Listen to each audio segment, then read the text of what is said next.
A morning abduction call takes law enforcement across county lines, starting in Sarpy, ending in Douglas. The result, one man behind bars and a woman shaken but safe.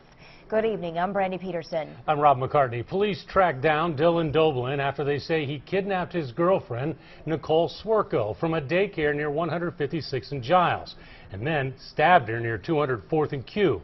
She is alive tonight thanks to the help of some men who put themselves between her and the end of Doblin's knife.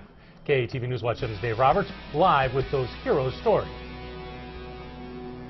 Tonight, Nicole Swerko is recovering here at the Nebraska Medical Center. For hours, though, this afternoon, doctors were in surgery sewing up stab wounds. It's a happy ending made possible by a few random people willing to risk their lives to save another.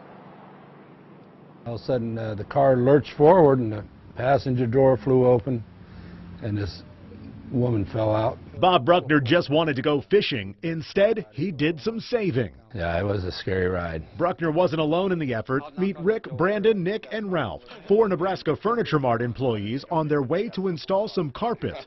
They put the job on hold when they say Dylan Doblin attacked Nicole Swerko. I saw a guy grab a girl by the back of her hair, yanked her back in the street, and it looked like he was punching her in the belly. And that's when I pulled off to the side of the road. I said, I'm not going to watch this happen. As I was coming up on Ralph, I realized I could see, he had a huge kitchen knife about as big as your microphone. He pulled his hand out and he had a big butcher knife, like a psycho knife. And 4 other guys had seen what was going on. They got out and they were coming around. The men distracted Doblin, dodging his knife long enough for Swerko to get in Bruckner's Jeep. She got in, we locked the doors.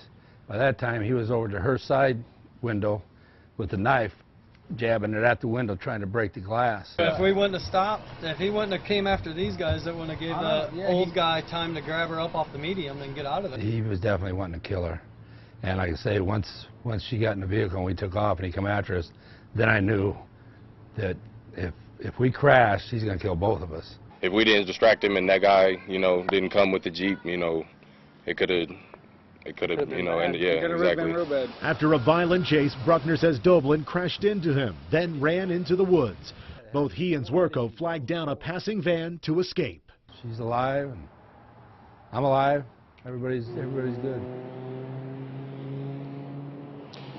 Douglas and Sarpy County deputies say that they found Doblin hiding out in a house under construction. He's under arrest right now, facing multiple felony charges. Again, Swerko is here at Nebraska Medicine. We're told by her family that she will recover from her stab wounds. At Nebraska Medicine, Dave Roberts, KETV News Watch 7. Thank you, Dave.